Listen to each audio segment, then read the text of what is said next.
Va. Galų gale mes gyvi. Tai labas vakaras dar kartą visiems. Ačiū už kantrybę, kad likote po tokio netrumpo spektaklio.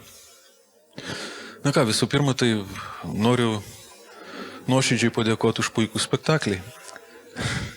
Iš tikrųjų buvo labai gerai ir esu labai dėkingas ir asmeniškai Adomui, ir visai kūrybiniai komandai. Tai yra įvykis, kuris buvo seniai ir ilgai planuotas Klaipėdos dramos teatre. Buvo tam tikra priešistorija, buvo rinktas įvairios medžiagos skirtingos ir galų gale apsistota ties Kolteso. Nuo ko čia dabar pradėti, kad nelysti į patį spektaklį? Aš taip tikiuosi, kad kažkas iš publikos irgi norės paklausti ir norės paklausti būtent apie spektaklį. Tik tai viena pastaba, jeigu kas klausite, prašau pasiskolinti iš manęs mikrofoną, čia merginos atnešims. Ir klausimą sakyti į mikrofoną, nes viskas bus įrašinėjama.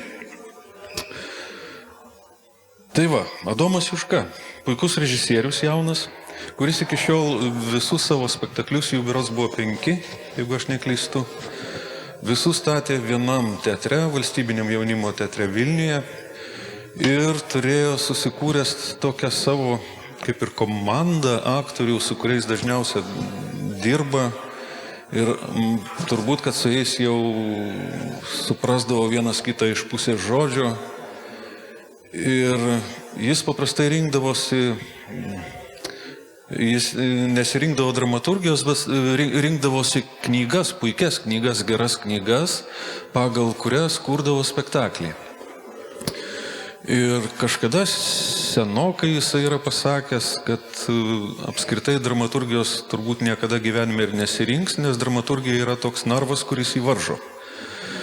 Ir staiga labai netikėtai paskutiniam jo spektaklyje Guašas apskritai nebuvo rašytinio teksto, kiek aš suprantu. Ir staiga jisai grįžta prie dramaturgijos, prie puikios dramaturgijos, prie Kolteso, kuris yra be kitako ir labai sudėtingas ir turbūt ir šiek tiek ir varžantis, sudedantis į tos rėmus. Kaip sekėsi? Visiškai nauji žmonės, nauja publika. Iš aktorių turbūt buvai dirbęs tik tai su Digna, jei neklystu. O čia buvo visiškai viskas nauja. Naujas teatras, nauji aktoriai ir dramaturgija, kas buvo šiek tiek netikėta visiems, kurie stebi tavo kūrybą. Jeigu atsakant, kaip sekės, tai sunkiai, labai įdomiai, bet labai sunkiai, nes būtent dėl visų šitų priežasčių, ta prasme, vien jau dirbti su 7 naujais žmonėm jau yra iššūkis. Dar pati medžiaga yra beprotiškai sunki, bet kodėl būtent jį, tai man atrodo, tas šuolis iš prozos į dramaturgiją, apie ką jūs kalbat, tai yra labai gera pjesė tam, nes jinai yra pjesė, kurią turbūt galima visiškai skaityti kaip romaną. Ta prasme, jinai yra kaip hybridas tarp pjesės ir tarp romano. Tai man turbūt dėl to gal buvo mažiau pasipriešinimo ją pasirinkti. Ir tiesiog buvo antra priežastis, nes man atrodo nuostabi pjesė, ir jeigu jinai nestatyta dar Lietuvoje, tai nežinau, kažkas galėtų, tai ir norėtųsi. Aš norėčiau ateiti į spektaklį pagal šitą pjesę. Tai galvoju, reikėjo pačiam pastatyti.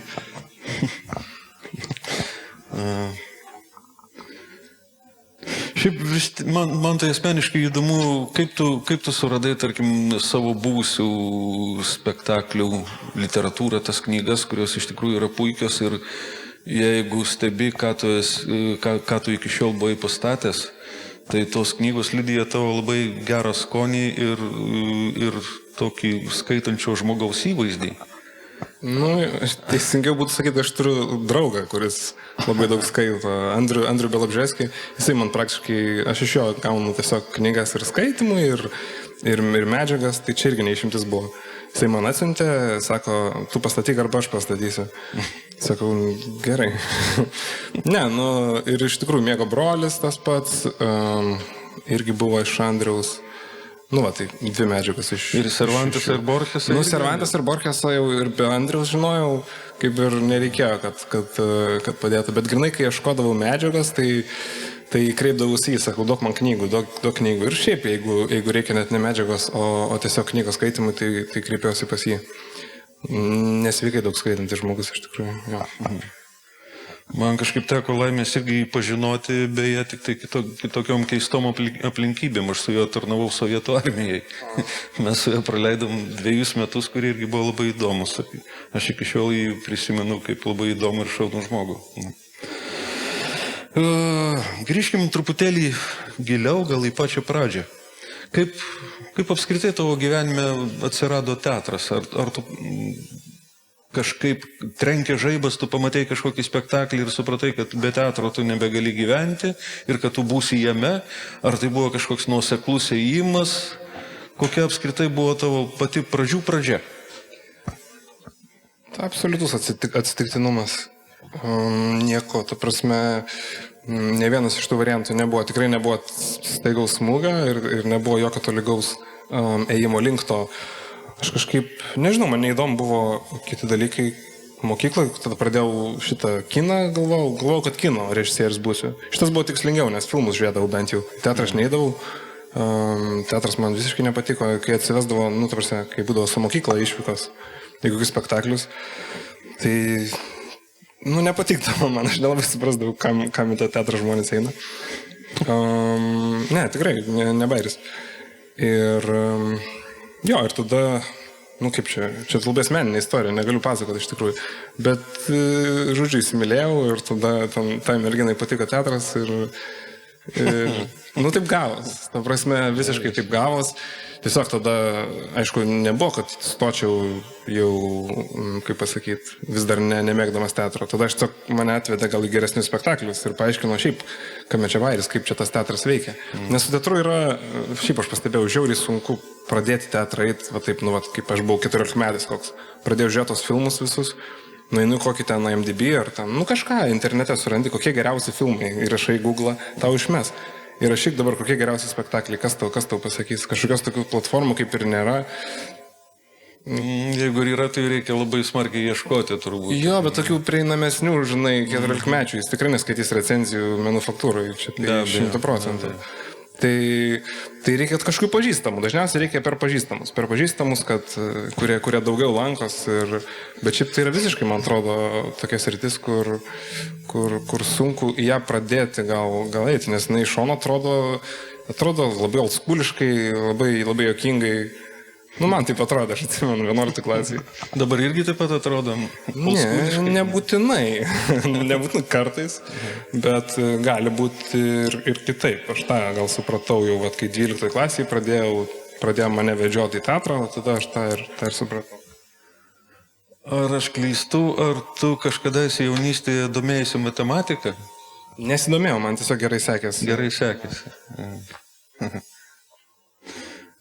Aš skaičiau visokių tavo interviu ir ten buvo viena frazė, kurią aš užsirašiau, kur tu rašai apie 2 pasaulio stebuklus, berods taip, kurie yra patys didžiausi pasaulio stebuklai ir vienas iš tų stebuklų yra meilė, tai dėl šito kaip ir nesiginčysim, čia viskas aišku, o antras tų stebuklų yra muzika. Kodėl muzika ir koks tavo santykis su muzika? Nežinau, man gal kaip negrojančiam profesionaliai yra toks dalykas. Man šiaip, nežinau, čia dėl to, kad šnekėjau tada apie miego brolį. Ir aš čia labiau gal apie kokį tai irgi vaikystę turbūt kalbėjau dabar. Man, aišku, tiesą sakant, nemažiau tie stebuklai atrodo, bet atrodo, tada man buvo kosmosas, įsijungi kokią AC/DC ir tave tai veikia. Tavo visą kūną per kažkokius, tai aš nesuprasdavau žodžių, ta prasme, mane veikia grinai vibracijos ir kažką man jie sukuria, kažkas užverda man jie nuo to, aš verkiu, aš juokiuosi, aš šoku, tai čia kosmosas, čia yra absoliutus stebuklas, nežinau, su kitais menais, gal jie tiesiog yra, jie eina į žmogų per kažkokius tai, pavyzdžiui, per žodžius. Žodžius mes visur matom, reklamos naudoja žodžius, mes kasdien naudojam tos žodžius. Jeigu matom žmonės, matom iš gatvėje ir teatre matom žmonės, o muzika, garsas yra toks, nežinau, jisai nežinau kaip pasakyti, jisai yra kažkuo absoliučiai ypatingas, jis neturi kažkokios tai informacijos. Aš galiu pasakyti, kodėl mane sakinys pravirkdė. Paaiškinti žodžiais, kodėl muzika pravirkdė, nelabai galiu. Jinai neturi kažkokios dedamosios dalies, tos buities. Jinai yra visiškai antibuitiška. Gal dėl to muzika. Šiaip jau tiek muzika ir tiek ta pati matematika, kuri tau labai gerai sekėsi, tai yra tokie dalykai apie santykius. Apie garsų santykius, laikė erdvėjai, apie skaičių santykius. O aš dabar pagalvoju, teatras yra irgi apie cholerą, apie santykius. Jo, irgi. Ten yra aišku ir tų pačių kompozicijos dėsnių, vadinkim, ir matematikos, net irgi ten yra nemažai. Bet jo, pagrindę apie žmonių santykius. Teatras tuo yra ir lengvesnis, pavyzdžiui, gerai, dar kitas dalykas, kurio aš negaliu suvokti, yra kaip žmonės gali knygą parašyti, ar ne? Čia tu labiau galėtum pakonsultuoti, bet ta prasme, tu matas tą akistatą su baltu lapu, aš nesuvokiu, ta prasme, tai turi kelt tokį, man tai kelia tokį nerimą net pagalvoti apie tai. O teatre iš tam tikros pusės yra daug paprasčiau. Pirma, tu turi medžiagą. Jau viskas, jau tau nueita tie kelio. Tada tu dar pastatai žmogų į sceną, kuris atsineša savo charakterį, savo temperamentą, savo fizinius duomenis. Tu pastatai jį erdvėje, jau kažkas yra ir nuo to tavo jau pusę kelio žiūrėta. Kai aš dabar neseniai mokiausi vairuoti, tai sunkiausia tai yra į pirmą pavarą, iš antros į trečią perjungti, nėra taip sunku. Tai iš tos pusės teatras yra lengvesnis, sakykime, bet čia aišku ir sudėtingumas, tu negali visko sukontroliuoti. Aš anksčiau baisiai bandydavau, aš buvau totalus pedantas ir aš bandydavau kiekvieną dalelę, aš sėdėdavau už garsistų nugaros ir sakydavau, dabar garsiau, taip pat su švietėjais, su viskuo. Ir aš supratau, kad reikia taip po truputį išmokti, gal paleisti kažkokius dalykus, kad jie pasitikėjimą duoti avansų žmonėm, tokių žmogiškų absoliučiai dalykų, kurie skiria teatrą nuo matematikos, kaip pasakyti. Matematikoje aš galiu iš vis nesusitikti su ne vienu žmogum, nemokėti bendrauti. Teatro vienas nepadarysi ir čia yra ir jo sunkumas. Tai man labai pasisekė, nes šis procesas, kalbant, pavyzdžiui, apie kūrybinę komandą, apie tos dalykus, kur aš pats imdavau, šviesas, man čia ir patikdavo šviesas daryti. Šviesas, kartais ir scenografija, truputį ten prisidėdavau. Dabar aš pilnai pasitikėjau tai žmonėm, bet gal pirmą kartą taip pilnai tą kūrybinę komandą ir leidau jiem kurti kartu ir jo, labai džiaugiuosi šiaip tai žmonėm pažintims kai kuriais su jie, nes su visais buvau dirbęs. Labai jas vertinu. Matai, čia ar tas baltas lapas, ar šita juoda dėžė, man juoda dėžė keltų didesnį siaubą. Taip ir būtent dėl to, kad tai yra kolektyvinis darbas, kurio galutinį rezultatą yra daug sunkiau nuspėti, koks jisai bus. Nes viskas vis tiek priklauso nuo tam tikrų žmonių, nuo to, kaip pavyks su jais susikalbėti. Ar tu pajėgsi jiems ištransliuoti, ko tu iš tikrųjų nori, nes kalba apgaudinėja, tu irgi žmogui sakai vieną, jis įsivaizduoja visai ką kitą. Ir ne, aš jau geriau vienas rašyčiau knygas, aišku, bet kiekvienam savo. Labai tiksliai, ta prasme, tą sunkumą užčiapi ir su šitą medžiagą irgi yra toks dalykas, ta prasme, 8 personažai, visi žiauriai svarbus, aktoriai yra visi skirtingų amžių, skirtingų lyčių, visi su skirtingom istorijom ir jeigu dar visi nauji, tai tas kalbos suradimas yra labai ilgas, sudėtingas procesas, kad galiausiai tie žmonės sugrotų tarpusavį scenui, kad kažkas įvyktų kiekvieną kartą. Čia dar viena teatro, jau kaip knygą parašai, tai parašyta.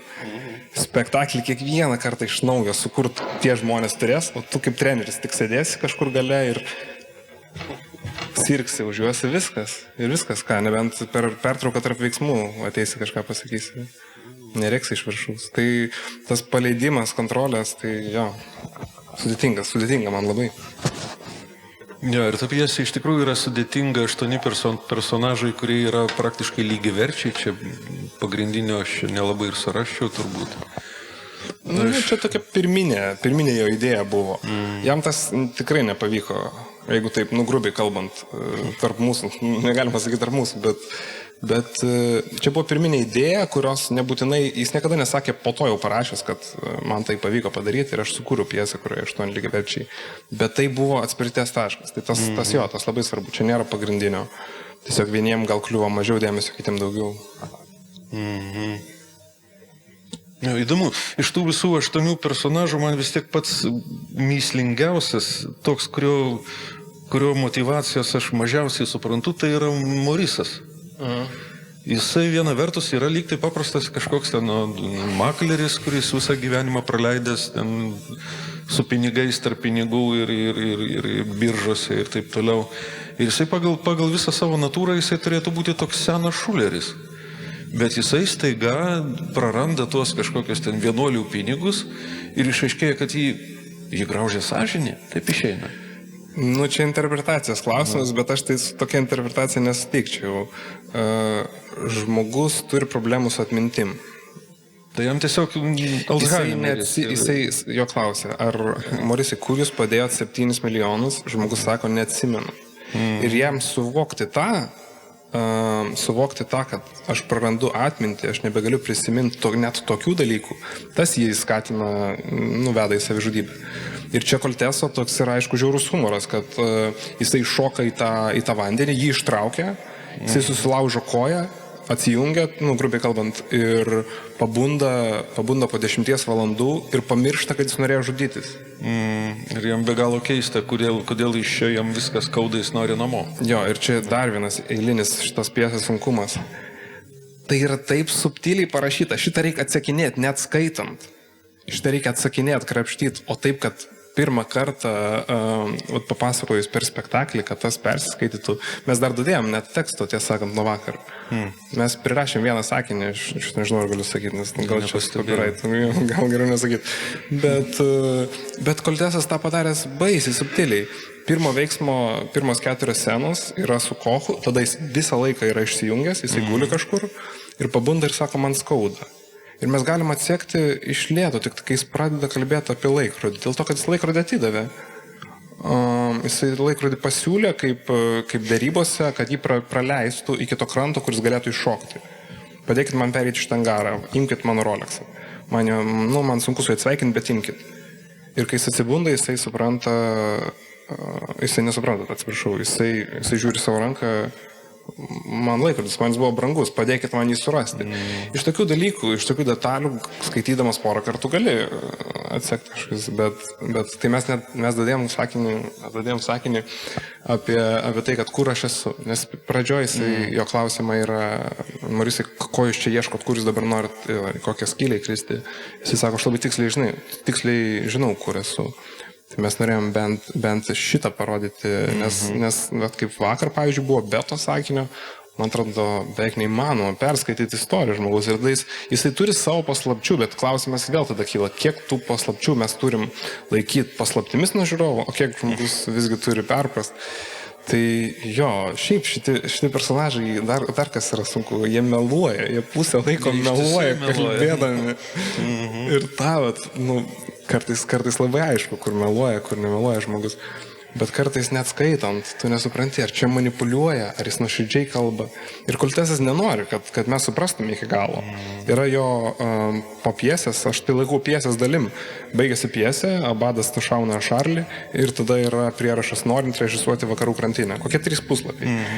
Tai tiesiog, jeigu kas skaitot pjesę, tai paskaitykit ir tos. Labai įdomu. Jis tiesiog užuot paaiškinęs, taip koks, su Juliumi mes nekalbėjom apie Beketą, kad kai Beketas parašo pjesę, kaip ją statyti, tai jisai tau kaip tironas, despotas surašo, čia stovi kėdė, pauzė, kada pauzę daryti.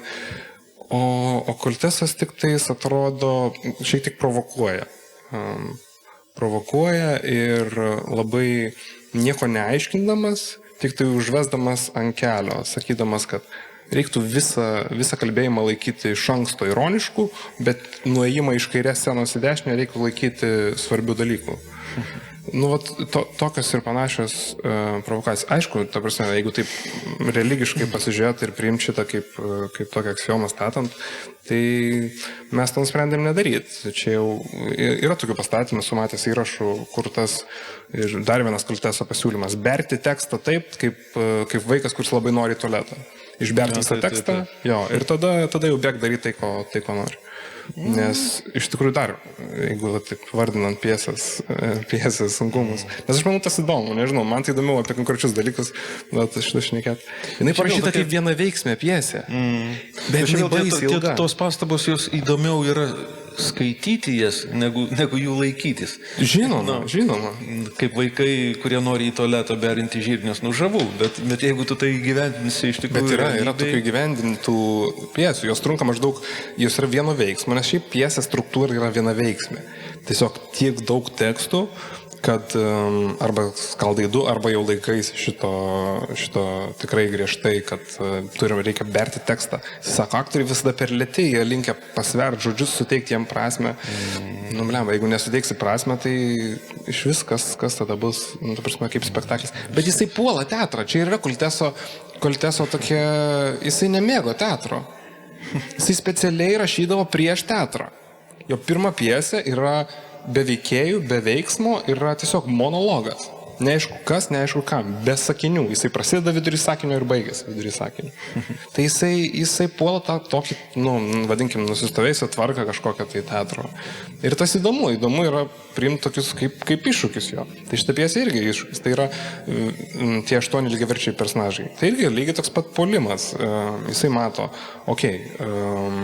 pasaulyje yra daug neligybės, daug turtinės, rasinės neligybės, bet teatre, žodžiu, srity, kurioje aš dirbu, yra tokia pat neligybė net meniniam lygmenį. Yra personažai pagrindiniai ir yra personažai šalutiniai, kurie aptarnauja tos pagrindinius. Pagrindiniai turi visą tekstą, visą veiksmą, visą dėmesį, o kiti yra masovkė, jie aptarnauja.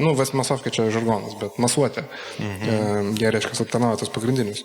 Tai jis ir šitą puolą. Aš specialiai parašysiu tokią vos ne, čia kaip čia, beveik socialistinė toks variantas, bet, suprantu.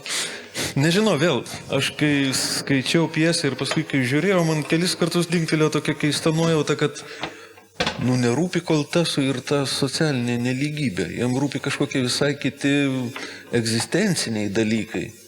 Kad tai nėra pjesė apie socialinę ir rasinę nelygybę, tai yra pjesė apie žmonės, kurie nežino, ką veikti su savo gyvenimais. Ir todėl jie susigalvoja visokių tikslų, šlovė, turtai, galia, etc. ir taip toliau, ir užsiima tai savo reikalais, ir galų gale finale, kaip Kochas supranta, kad palauk, aš praleidau savo gyvenimą tuščiai. O jie visi kiti yra tie, kuriems dar nepasisekė, ir jeigu kažkuriam iš jų netyčia pasisektų, jie taptų Kochu. Taip, čia labai, du dalykus noriu atsakyti šitą.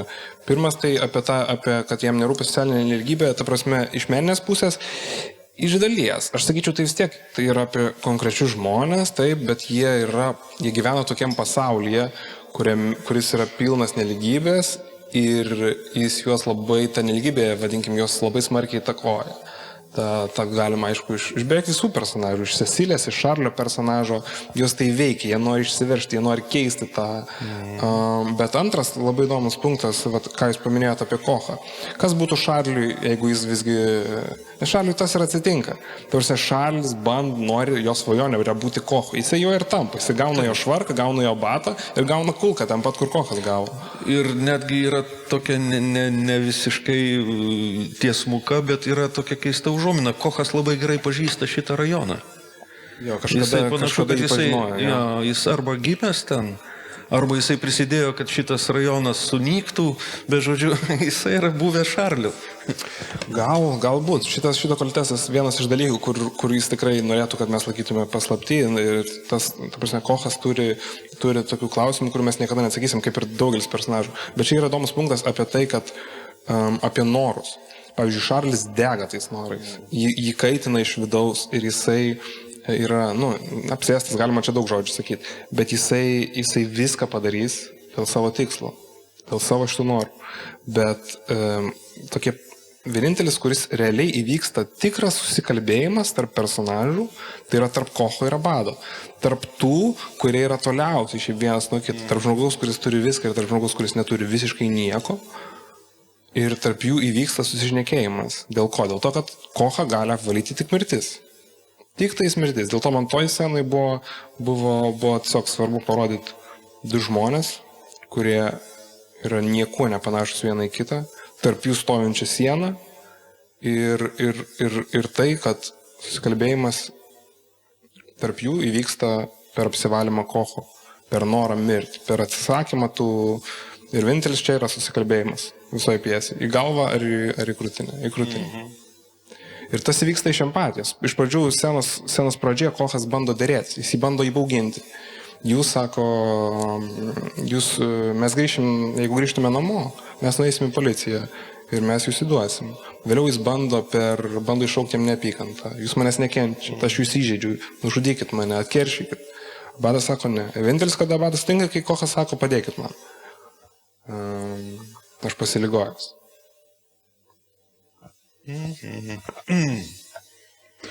Gal kas iš publikos turi klausimų? Mes čia, man atrodo, taip iki ryto galėtumėm diskutuoti. Čia atsisėsti ir stovėti reikia, kaip norit. Atsistosiu. Žinot, aš tai gal kalbėsiu jums labai atrodys juokinga ir senoviškai. Iš tikrųjų buvo labai įdomu klausyti jaunąjį režisierių, į tą jo kūrybos virtuvę ir panašiai. Bet man tokių klausimų kyla, kad režisieriui taip pat svarbu, kaip žiūrovai jį priims. Nes aš, kai dabar jūsų paklausiau, aš daug ką kitaip suvokiau. Šiaip iš tikro, aš labai daug esu mačius. Aš iki šiol, jeigu pagal jaunimą sakyt, kaifuoju Miltinio, Jurašo, Nekrošiaus, Tamulevičiūtės. Šitų režisierių. Dabar jaunesnė aš mažiau matau, tačiau stengiuosi pamatyti, ar Lietuvos, ar ne Lietuvos. Dabar aš taip suprantu, kad jums esmė labai vidinis pasitenkinimas. Dabar aš kaip žiūrovė šiandien, aš priėmiau sunkiai, galiu pasakyti, aš puikiai žinau tuos aktorius ir tą vaidybą, aš iš tikrųjų maščiau, man tai socialinės tos problemos atrodė čia dominuoja, aišku, ta visa amžinybės problemos, nes man šiek tiek su darbu tie susiję visi su jaunimu. Dabar aš galvoju, jūs dabar jūs toks jaunas, ko gero mano anūkas. Tai va, ir aš dabar galvoju, kaip 18 metais jūs pradėjote statyti, aš taip perskaičiau. Tai jūs vis tiek mokytis kokioj tai mokykloj meno ar režisūros, juk ten, jeigu galvojant, iš anų laikų buvo Stanislavskiai, Meyerholdai, čia Lietuvoje buvo Tamulevičiūtės, tai arba jūs atėjote iš erdvės, vat užsimaniau ir kuriu, bet kaip čia taip išeina, juk tu esi medikas, negali ateiti dirbti į tą vietą ir staiga labai sublizgėti, dirbi daug metų ir dar ne visai sublizgi. Ar ten mokytojų, ar kokiu kitu. Vat įdomu man, kaip jaunimui, nes aš žaviuosi, mano vaikai irgi, ne režisieriai, bet aš ir taip vertinu jaunimą ir žodžiu, kad ir pasišaipysi, bet aš vis tiek pasakiau. Tai va. Ne, nesišaipysiu, aš nematau iš ko šaipytis. Taip, tai aš tai labai sutinku su to, dirbi ir vis tiek neblizgi. Tai aš gal nesutikčiau su jumis dėl to vidinio pasitenkinimo. Tikrai nėra mano tikslas vidinis pasitenkinimas ir nemanau, kad aš kažką į tą pusę gal ir sakyčiau taip apie save. Mano tikslas yra darbas ir tas darbas, apie kurį kalbat. Aš labai sąžiningai dirbu ir tikrai neblizgėdamas dirbu. O mokiaus meno mokyklai. Toj Lietuvos muzikos teatro akademijai. Tai va. Ir Jo, nežinau. Aš jeigu patikslintumėt klausimą, aš gal tiksliau atsakyčiau. Aš dar įsiterpsiu, kad Gerai. vidinis pasitenkinimas turi būti visada žmogui labai svarbu. Nes tai varomoji jėga ir tai yra darbas didelis. Jeigu nejausi, tu rezultatų nematysi. Bet vat man tas išorinis toksai turėjo, nes mes kažkaip gal senimas labai norime to įspūdžio didelio.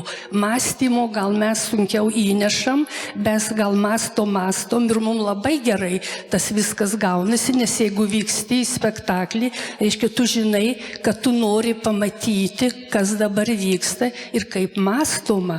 Tai va, labai ačiū. Ačiū Jums už klausimą. Žodžiu, nepykit už mano senovinį klausimą. Visiškai nepykstu. Ne, iš tikrųjų jūs labai teisingai pasakėt apie tą vidinį pasitenkinimą. Man buvo tokių klausimų, kai va dabar 3 savaitės grįžti namo kokią 2-3 nakties ir nematai dienos šviesos ir galvoji, iš tikrųjų, ar negeriau būtų kažkokį ieškoti vidinio pasitenkinimo, o ne dirbti. Tai čia, aš gal kitaip, aišku, savaip suinterpretavau pagal savo situaciją, bet ne, ačiū labai už klausimą. Labai geras klausimas.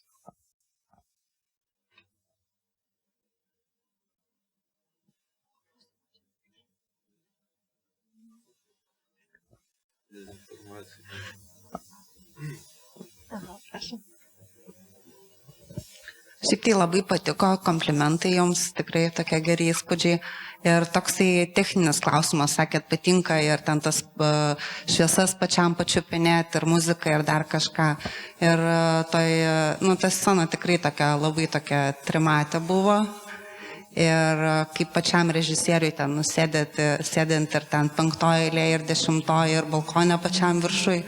Tai jums šitas spektaklis ir šita scena iš kokio kampo 10 iš 10?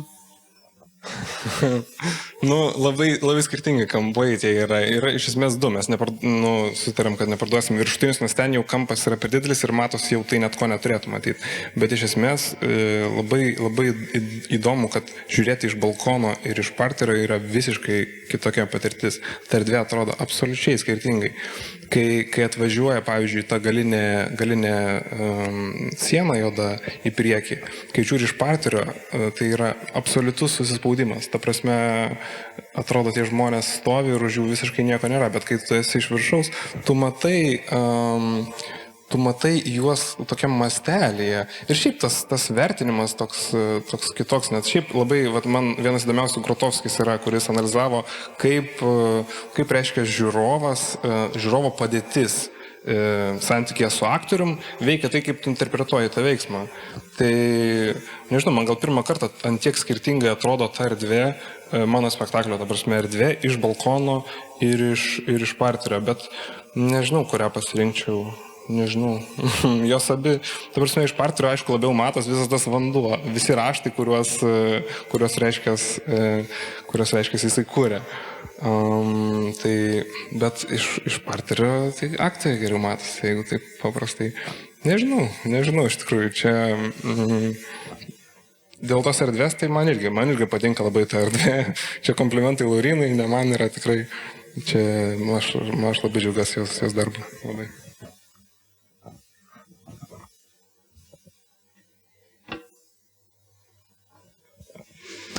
Labas vakaras, su premjera. Galvoju, kurį klausimą išsirinkti. Teko matyti paties kelis darbus ir tom labai džiaugiuosi, net ir tas pačias fikcijas, jeigu ne jaunimo teatre, tai Torūniai. Labai malonu yra stebėti ir žiūrėti. Ir turiu tokį klausimą. Po šio darbo, sakyčiau, gal būtų galima teikti, kad šiek tiek skiriasi stilistika režisūrinė. Ir kas tai padiktuoja? Ar paties interpretacija į kūrinį, ar nauja komanda, teatras kitas, toks iš profesinės pusės? Pagrindė medžiaga. Pagrindė tiesiog medžiaga, kad tai yra dramaturgija ir tai yra nužymėtos iš anksto labai aiškiai personažų linijos ir kaip jos turi būti papasakot. per kokius veiksmus ir per kokius žodžius. Tai tas pagrindė, ir pats netgi šita pjesė yra labai vietom montažiška. Jinai eina tokiais, tai aš to niekada nedarydavau, aš žiauriai vengdavau tokių, dažniausiai tokių grubių perėjimų tarp scenų, bet čia pati medžiaga to prašosi, to tokio, kad iš esmės čia vėl yra Kulteso eilinis puolimas normalaus teatro, vadinkim. Jisai parašo sceną, kuri pagal tekstą maždaug trunka 3 minutės, bet jinai prasideda švintant, o pasibaigia jau saulė yra pakilus ten žodžiu, užtrunka 3 valandas tarsi. Jisai tuo dienos metu irgi žaidžia. Bet, aš irgi jaučiu kažkokį tai, kad yra kitokia stilistika. Dar sunku taip iš karto reflektuoti, per kuriuos tiksliai, taip jeigu reiktų man žodžiai įsivardinti, man dar net kol kas sunku būtų. Bet pagrindė tai buvo medžiaga, kas šitai įtakojo. O ar buvo kažkokių pačiam iššūkių, kai medžiaga diktuoja, kadangi tai yra taip pat dramaturginė jau dalis, ne romanas, ne kiti dalykai? Gausybė tų iššūkių buvo. Čia buvo iššūkiai ant iššūkių. Čia nežinau, kuriam žingsnėje nebuvo iššūkių iš tikrųjų. Bet jeigu konkrečiai, kad su pjese ar su šita pjese, bet tų, kuriuos vardinom čia...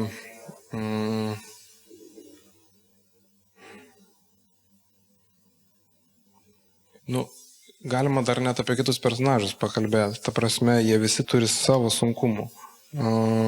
Kultesui, pavyzdžiui, nelabai, jeigu taip vėl grubiai pasakyti, jam blema nelabai rūpi, kodėl kažkas iki galo vyksta, jam rūpi, kaip tai vyksta. Jisai taip yra sakęs.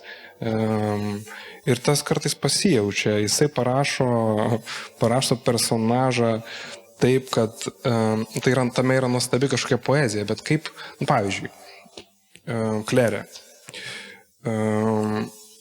Man įdomu, kaip įmanoma padaryti, ir aš savo neatsakiau šitą klausimą, nes man atrodo neįmanoma, gal kažkas tai padarytų, man nepavyksta, bet kaip padaryti, kad perskaitytų visą liniją per poetinius kažkokias tai priemonės. Pavyzdžiui, yra tokie leitmotyvai kaip tamsa, laikas, ir mes matom ją pirmoji scenoje, šitas gal persiskaito, tikiuosi kažkam, kad pirmoji scenoje jinai kviečiama į tą tamsią erdvę ir sakoma, einam su manim, einam į vidų, ten viduje per tamsu. Ir ant galo jinai sutinka, dėl to, kad nori išsigelbėti ir nori, kad brolis nežodžiuotų, jinai sutinka parsiduoti, galima sakyti, už tą paskistą dangtelį. Ir sako, tik tais tada, kai tamsu sutiksiu eiti su tavim, ir tada paskutinė jau to išprievartavimo scenoje, jinai sako, kad nėra visiškai tamsu. Ir jei Fakas atsako, taip yra tik dėl to, kad tu pripratai prie tamsos. Ir tas jos santykis su tamsa per tą ir papasakojimas kažkoksai tai perėjimas į suaugusiųjų pasaulį. Tapimas, virsmas iš vaiko į suaugusiųjų.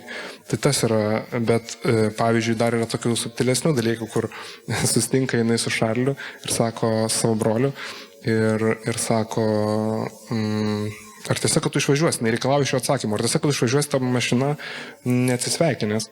Ir Šarlis sako, aš neturiu laiko su tam kalbėti. Ir paskutinis šis monologas, po 2 valandų, prasideda, Šarli, jeigu pasakyčiau, kad aš žinau būdą, kaip tau laimėti pinigų ir laiko. Tas neturiu laiko, net tokia būtinė frazė virsta kažkokiu tai leitmotyvu, bet kaip tą perteikti, kad neskaitant ir analizuojant, o kad tas suskambėtų ir aš iš karto suvešiu šitus dalykus, čia yra aukštasis pilotažas. Aš nežinau, ar tai įmanoma. Ir jeigu vienas iš tokių iššūkių. Čia visi personažai savo iššūkiais. Cecilės, pavyzdžiui, taip sunku atsekti jos tikslę motivaciją. Ko jinai konkrečiai nori. Ir čia yra ilgiausia diskusija, kur Kultesas labai nepadeda. Jisai tam, norint režisuoti Vakarų krantinę, ant galo galiai yra parašęs, kad Cecilija yra kaip veidrodis. Jinai tik tai atspindi, ką kiti... Bet taip ryškiai, kad apstulbina, reiškia, tą žmogų, kurį atspindi. Ir jinai kovoja už kažkokį tai likutį orumo, kuriuo nelabai iki galo tiki, aš čia šiek tiek perfrazuoju. Ir laikyti ją kvailę būtų neteisinga, laikyti ją indėnę tokią išmintingą būtų neteisinga, laikyti ją imigrantę būtų neteisinga. Mes kažkaip bandėm atsiremti į labai žmogišką pusę. Pirma scena yra su sūnum. Reiškia, motina ir sūnus. Ir motina jaučia ar mato iš ženklų, kad sūnus su tais rakteliais kišenė jau pasiruošęs išvažiuoti, o jinai serga. Jinai serga, vadinkim, tą žiaurę svetimą ligą, kuri iš tikrųjų, aišku, yra, neoficialiai, bet Kolteso tam tose užrašuose yra įvardinama kaip AIDS. Ir jinai serga, ir jinai jaučia, kad artėja jos galas. Ir jinai bando sulaikyti sūnų. Visa pirma scena jos pristatymo yra tas bandymas sulaikyti sūnų, kuris galiausiai išeina. Ir visa kita, kas seka, tai yra tiesiog žūtbūtinė kova. Užsideda peruką vietoj iš savo buvusios profesijos kaip atributą. Užsideda peruką ir eina kovoti. Eina kovoti už tai, kad sūnus pasiliktų per aplinkui. Jeigu nepadarysiu su tavim, gerai, aš tai padarysiu be tavęs. Bet tas... Mes bandėm per tokį kelią eiti, bet čia galima būtų dar šimtai skirtingų interpretacijų vien Cecilės personažų, nes viskas einama per poetiką, per šešėlį, saulę, tamsą. Tai jo, daug su kiekvienu personažu, su Abadu, pavyzdžiui, kaip pavaizduoti tylintį žmogų taip, kaip pasakyti, kad ta jo tyla nebūtų silpnumo ženklas. Dėl to man vienas svarbiausių dalykų buvo 11, čia niekas nežino tų numerių, 11 scenai, reiškia scena Cecilija ir Abadas. Yra turbūt labiausiai prisikaupęs neapykantos monologas, kuris pagal Koltesą yra sakomas Abadų jo klausant. Tai man pirmas, nuo pat pradžių buvo man klausimas, ką daryti su to monologu. Tai tą mes, mano idėja buvo, reiškia, jau kai pradėjom su Laurina dirbti ir jinai pasiūlė tą žmogaus silueto tokią skylę, kuri tarsi sugeria visas nuodėmes, vadinkim, kaip juodoji skylė, kuri traukia į save kiekvieną tą nuodą. Tai, kaip pasakyti, man buvo svarbu, kad tą klausytų monologą būtent tas tunelis ir tas siluetas. Nes tas monologas nėra skirtas konkrečiai žmogui. Jis negali būti skirtas konkrečiai žmogui, kurio jinai nepažįsta. Aišku, jis yra skirtas, bet aš turiu menį idėjiškai kalbant. Jinai nieko iš tikrųjų nežino apie Abadą. Jinai nežino, iš kur jis atėjęs. Jinai nežino, kiek jis laiko čia gyvena. Jinai pirmą kartą jį mato ir jinai nusprendžia, kad jis yra kaltas dėl to, kad jinai serga. Jis yra kaltas dėl to, kad jam atjungia vandenį. Tai iš tikrųjų jinai ne Abado nekenčia. Jinai nekenčia kažkokios tai 2,5 metro figūros tamsios, kurios jinai bijo, kurios jinai nekenčia dėl to, kad jinai visiškai nepažįsta, jinai nemato, kas yra už tos tamsos.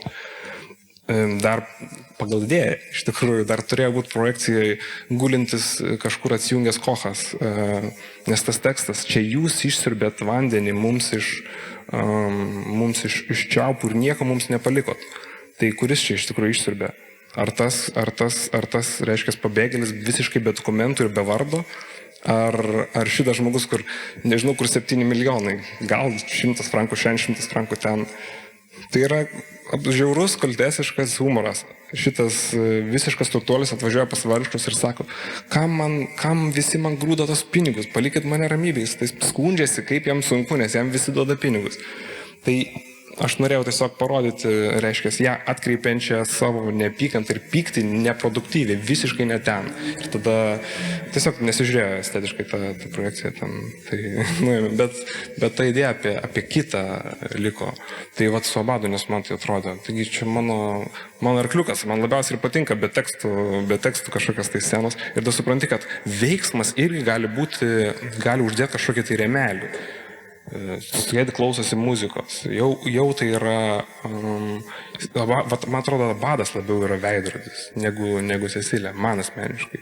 Ir Maiklui yra žiauriai sunkiai užduotis yra klausyti ir būti gyvam ir klausyti ir reaguoti, bet jeigu mes jį bandėm, mes jį tokiais skirtingais bandėm būdais, dar atsimenu su Gintaru prieš 3 dienas šnekėjom dėl gal prieš 2 maišosi. Kaip reiškia tą Abado personažą įvesti ir ten tiek tų skirtingų būdų ir jie visi yra prilipdyti. Jie visi arba atima kažką iš tos tylos žmogaus, iš tos idėjos Kolteso, kad tyla yra aukščiau už kalbėjimą, nes kalbėjimas yra duotas tam, kad paslėpti savo, žodžiai mums duoti tam, kad paslėpti savo mintis. Yra bado monologas, kurį girdim pirmo veiksmo gale, jisai baigęs būtent tuo, kad kuo daugiau pasakoju, tuo daugiau nuslėpiu. Dėl to nebepasakosiu, nebeklauskit manęs, kas aš toks. Tai yra du paslaptingiausi žmonės sustinkantis pjesės eigoje, Badas ir Kochas.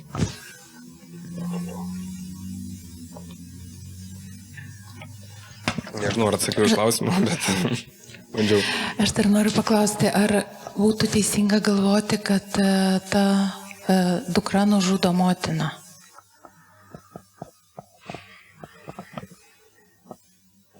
Nu, paplėtokit, man įdomu. Kodėl taip galvoju?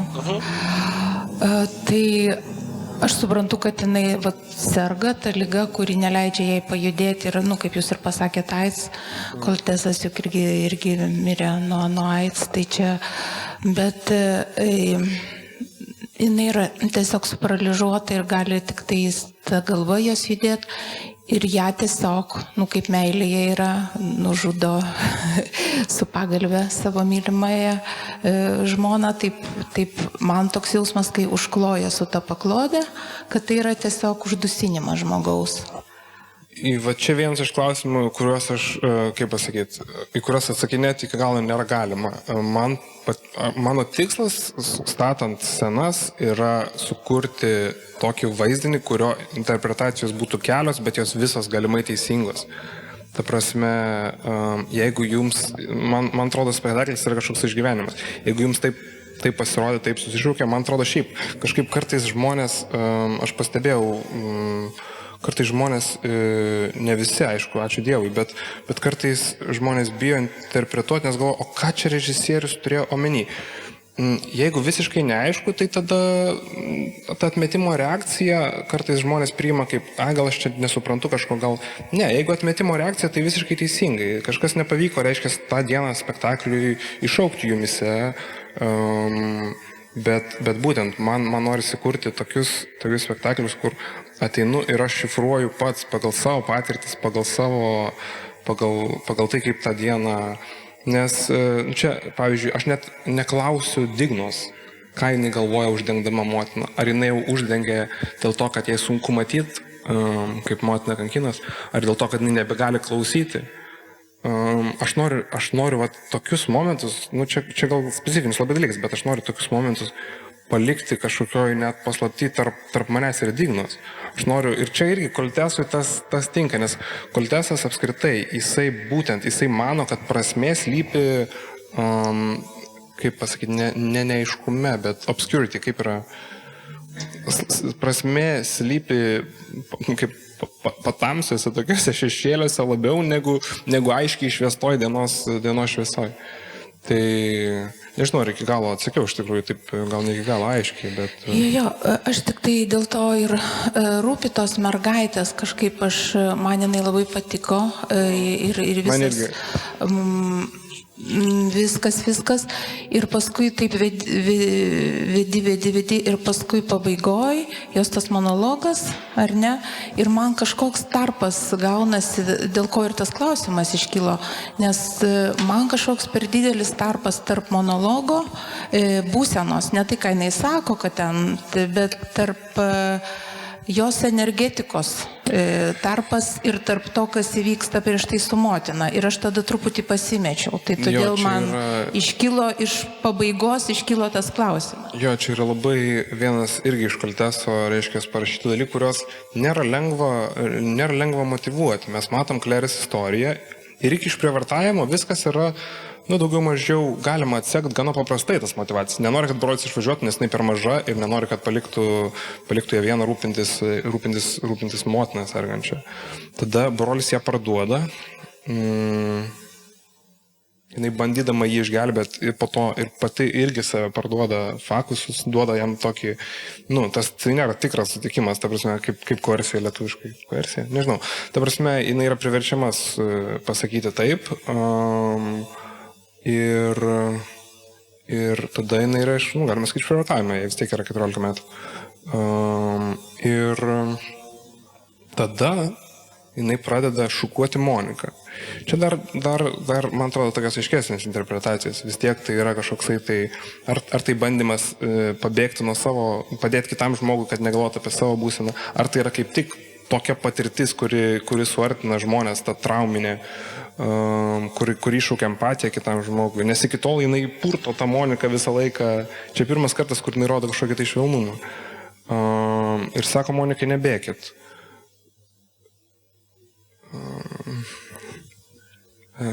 Taip.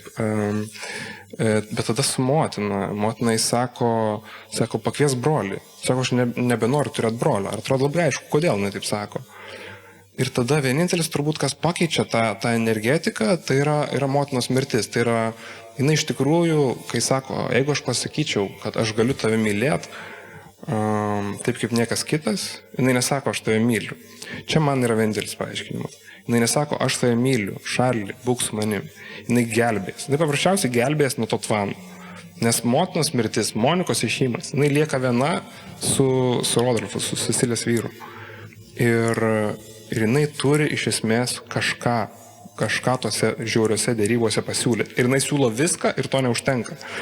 Čia yra nesveikai sudėtinga užduotis aktorinė Dignai, nes eina jinai 3 scenos ir vat būtent yra 2 scenos su Monika ir tada su motina, ir tada yra šitas monologas sakomas broliui, kuris yra, iš esmės, man atrodo, ten Koltesas puola meilę, mano yra tokia interpretacija, nes niekur yra pasijuokiama tik tai iš Monikos, kai jinai bando kokį pasakyti, aš jūs myliu, kokias net iš karto permato, kad čia blefas, tik tai jinai nori sužinoti, kur tie pinigai, bet čia yra dar naudojamas šitas žodis myliu. Ir jisai naudojamas absoliučiai dėrybiškai. Ir sako, Šarli, jeigu aš tau pasakyčiau, kad aš myliu tave taip, kad tau naudinga būti mylimam. Reiškia, Koltesas čia puola apskritai tą, tokia meilės idėja, kaip kažkokas, kaip stebuklo, kur šnekėjom prieš tai. Dabar sėk, kad meilė irgi yra kažkokios tai dėrybos. Ką tu man duosi, ką aš tau duosiu už tai, ką aš gausiu ir ką aš tau turiu duoti. Tai šiuo atveju, ką Klerė nori gauti? Jis nori išsigelbėti net tokia kaina, net einant pas brolį, kurį jie pardavė, dėl to, kad kas jos laukia, šiaip, taip žmogiškai labai paprastai kalbant, 14 metais tvoje aplinkoje, be motinos. Tai visiška pražūtis, mirtis arba motinos profesija. Tai yra žiauru, absoliučiai žiauru, dėl to ir užsideda motinos profesija. Bet taip jas išrašyta, kad iš tikrųjų yra sunkus labai šuolis tarp tų 2 scenų ir tarp sekančius. Dėl to aš ir įdėjau tą intarpą, kur jinai turi kovoti, bandyti pakliūti tą Nojaus laivą, bandyti nepaskęs tam didžiuliam tvane. Nes tą jinai išgyvena, tą jinai turi išgyventi ir kad galėtų iš to, kad, sako, aš nenoriu brolio, sakyti broliui, aš tave galiu mylėti visaip dieną vasarą, aš tau būsiu paranka, aš tau būsiu kas nori, tik tai kas nepasakyta, kas išlieka skliaustelėse, tai aišku yra svarbiausia. Tik padėk man, išgelbėk mane, nes aš mirsiu.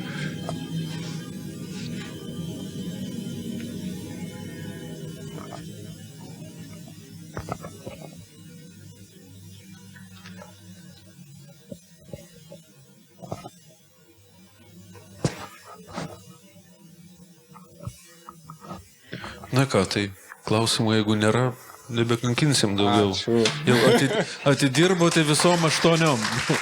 Ačiū labai. Ačiū labai Adomui Juškai, ačiū labai visai kūrybiniai komandai. Buvo puiku. Dėkui. Labanakt.